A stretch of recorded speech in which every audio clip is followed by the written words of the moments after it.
If you want to radically transform your life and take your health to the next level, click on my Breath is Life course below. This will optimize your breath as well as your meditation. And I'll see you after the video. Hey, it's Troy Casey, Certified Health Nut, here with Yellowbird, back again at his farm. And we were talking about his work with the Kogi.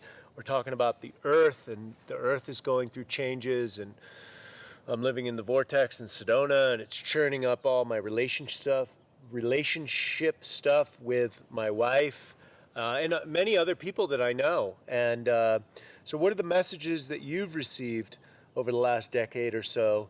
What are the Kogi saying about this time? How much time do we have left to shift?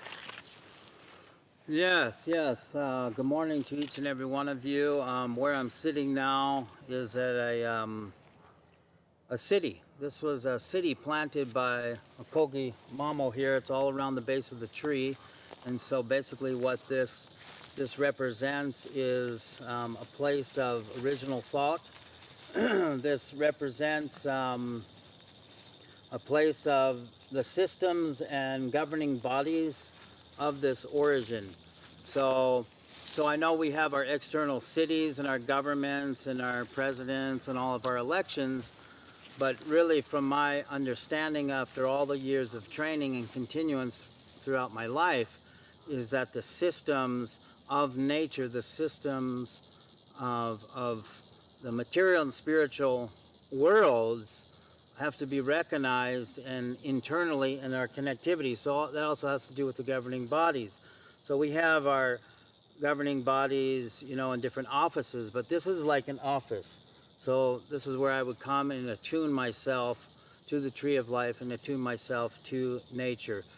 There's so much to share on that respect and regard, but this is a place of payment. We come and make our payments and we make our offerings back to Mother Earth, back to the spiritual authorities, back to, you know, the systems that function, the elementals that function of this region. So we're feeding that. We're listening and tuning into the thought of the natural world. So what I'd like to share too is that we were asking, you know, we have everything going on. We have the COVID, most of the rise. We have the elections coming up here. We're in a I call a mid-stage of a purification process. Now externally we can look at it and see the corruption and the viruses and all that, but for me it's showing me what is going on with my own networks, with my own system, with my own governing bodies, my thoughts, my emotion, you know, my creation internally and externally. So we see it in relationships, in marriages, in partnerships. And so it's an opportunity of the revitalization.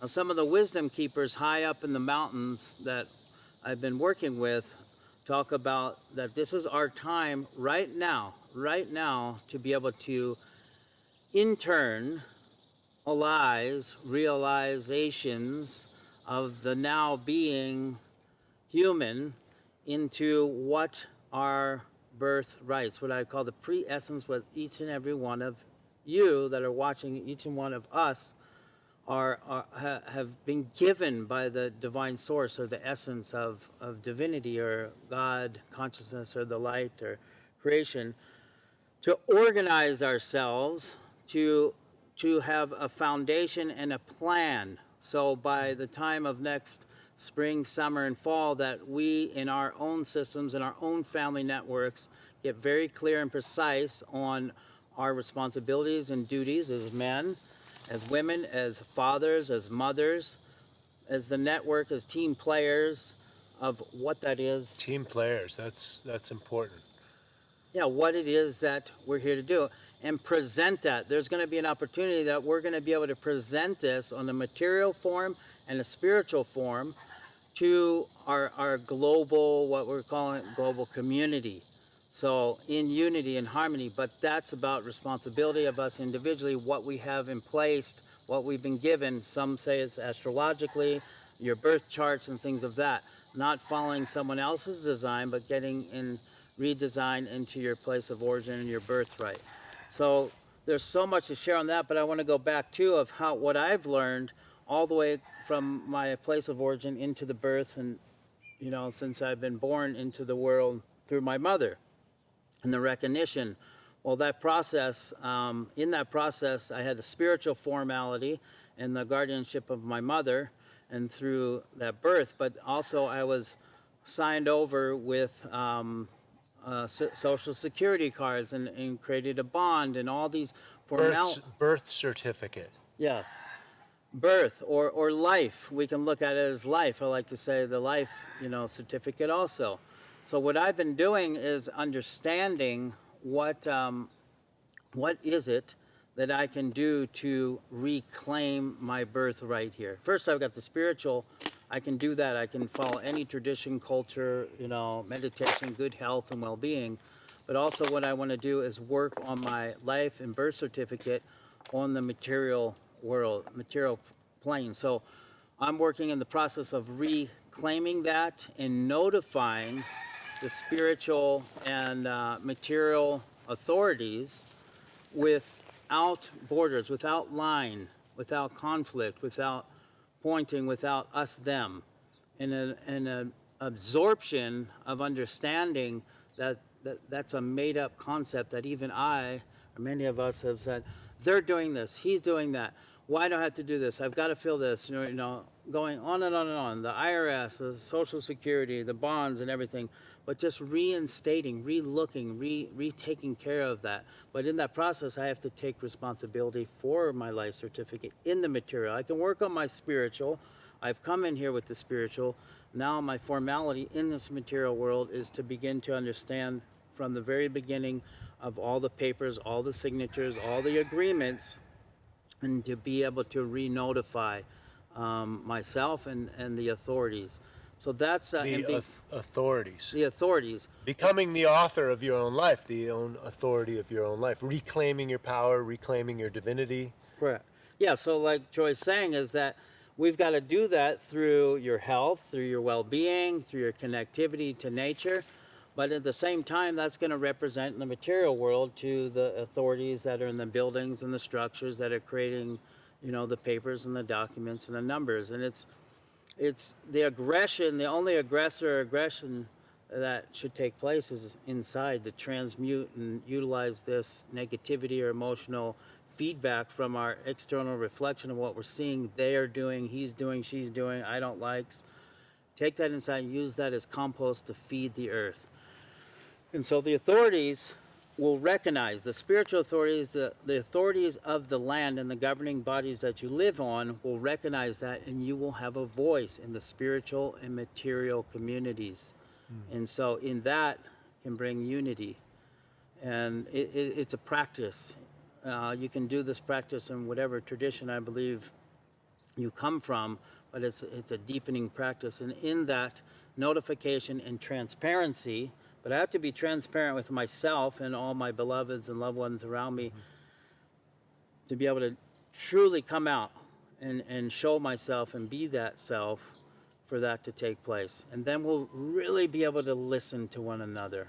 I can tell you a story, his story, but I can share with you one thing. Her story is a totally different frequency, a totally different birthing, a totally different understanding. So it's like being able to truly listen, to sit and listen, to feel that. And so it's working, that we can transform our lives, we can bring back food, health, well-being, lift our communities up, but we really have to do the deeper inner work. And that can be shown on many levels. Wow, thank you so much for that, Adam. Can you talk a little bit about the stones? So did the Kogi bring these from South America? No, what we've done here is we... And is this a meteor? No, this is volcanic rock. What I've done here is I've created a doorway. This is where I make payments. So I chew my sacred elements and I put them back. I'm feeding everything back into nature. So I'm giving the leaves back to nature. This was one of our glyphs. This was a mock makeup of some of the petroglyphs that we work with in ancient sites, sacred sites. This right here is representing the female and male. This is a chair for concentration, meditation.